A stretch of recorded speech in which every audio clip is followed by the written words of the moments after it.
ಅದರಿಂದ ಇವತ್ತಿನ ಬಜೆಟಿನ ಬಗ್ಗೆ ನಾನು ವಿಶೇಷವಾಗಿ ಕನ್ನಡ ನಾಡಿನ ನನ್ನ ಜನತೆಗೂ ಮನವಿ ಮಾಡ್ತೇನೆ. ಪಾಪ ವಿರೋಧ ಪಕ್ಷದ ಅಲ್ಲಿಯ ವಿರೋಧ ಪಕ್ಷ ಇಲ್ಲಿಗೆ ಕಾಂಗ್ರೆಸ್ ನಾಯಕರು ಮುಖ್ಯಮಂತ್ರಿಗಳು ಬಹಳ ಟೀಕೆ ಮಾಡ್ಬೋದು. ಅವ್ರು ಮೊದಲು ಟೀಕೆ ಮಾಡೋದು ನಿಲ್ಲಿಸಬೇಕು. ನನ್ನ ಅಭಿಪ್ರಾಯದಲ್ಲಿ ಪ್ರತಿನಿತ್ಯ ಕೇಂದ್ರ ಸರ್ಕಾರವನ್ನ ಟೀಕೆ ಮಾಡೋದ್ರ ಮುಖಾಂತರ ಇವತ್ತು ಒಂದು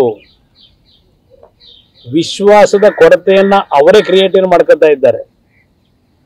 ಈಗ ನಾವು ಕರ್ನಾಟಕಕ್ಕೆ ಹೋಗ್ಲಿಕ್ಕೆ ಹೋದ್ರೆ ಯಾಕೆ ಬರ್ಬೇಕಿಲ್ಲಿ? ಅಧಿಕಾರಿಗಳು ಯಾರೋ ಅವ್ರನ್ನ ಭೇಟಿ ಮಾಡಬಾರ್ದು ಅಂತಾರೆ. ಮತ್ತೆ ಹೇಳ್ತಾರೆ ಕುಮಾರಸ್ವಾಮಿ ಅವರು ನಮ್ಮ ರಾಜ್ಯಕ್ಕೆ ಏನ್ ತಂದ್ರು ಅಂತಾರೆ.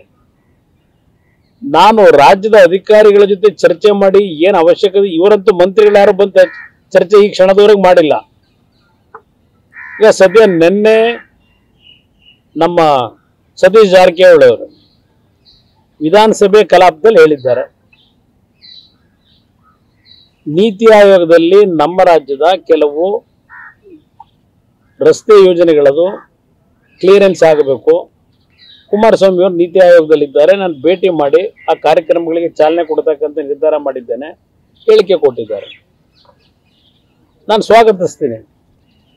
ನನಗೆ ರಾಜಕೀಯ ಒಂದು ಭಾಗ, ಆದರೆ ಈ ಟೀಕೆ ಮಾಡೋದನ್ನ ಬಿಟ್ಟು ಸಾರ್ವಜನಿಕವಾಗಿ ಯಾವ ಇಲಾಖೆನಲ್ಲಿ ಏನಾಗಬೇಕಾಗಿದೆ ಅಂತಕ್ಕಂಥ ಒಂದು ವಿಷಯಗಳನ್ನ ತಂದು ನನ್ನ ಮುಂದೆ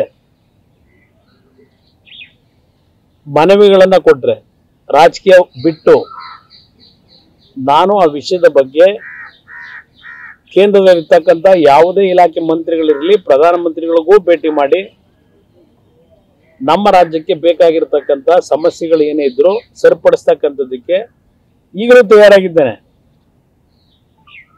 ಅದರಲ್ಲಿ ಯಾವುದೇ ಕಾರಣಕ್ಕೂ ಸರಿ ಇರ್ತಕ್ಕಂಥ ಪ್ರಶ್ನೆ ಇಲ್ಲ. ಇದು ಇನ್ನೂ 1 ತಿಂಗಳಾಗಿಲ್ಲ ಸರ್ಕಾರ ನಾವು ರಚನೆ ಮಾಡಿ ಕೇಂದ್ರದಲ್ಲಿ ಮಂತ್ರಿ ಆಗಿ. 1 ತಿಂಗಳಿನಲ್ಲೇ ನಾನು ಎಲ್ಲ ತಗೊಂಡೋಗಿ ಇಳಿಸ್ಲಿಕ್ಕೂ ಆಗೋದಿಲ್ಲ, ಸಮಯ ಬೇಕು. ಯಾವುದೇ ಕಾರಣಕ್ಕೂ ರಾಜ್ಯದ ಜನತೆಗೆ ಅನ್ಯಾಯ ಆಗ್ತಕ್ಕಂಥದಕ್ಕೆ ಅವಕಾಶ ಕೊಡೋದಿಲ್ಲ ಅಂತಕ್ಕಂಥದ್ದನ್ನ ಬಹಳ ಸ್ಪಷ್ಟವಾಗಿ ಹೇಳ್ತೇನೆ. ಇವತ್ತಿನ ಬಜೆಟ್ನಲ್ಲಿ ಹಲವಾರು ಇಲಾಖೆಗಳಿಂದ ರಾಜ್ಯದ ಅಭಿವೃದ್ಧಿಗೆ ಪೂರಕವಾದಂಥ ಆರ್ಥಿಕ ನೆರವುಗಳು ದೊರಕತಕ್ಕಂಥದ್ದಕ್ಕೆ ಇವತ್ತು ನಾವು ಬದ್ಧವಾಗಿದ್ದೇವೆ. ಆ ಕಾರ್ಯಕ್ರಮಗಳನ್ನು ಮುಂದುವರಿಸ್ತೀವಿ.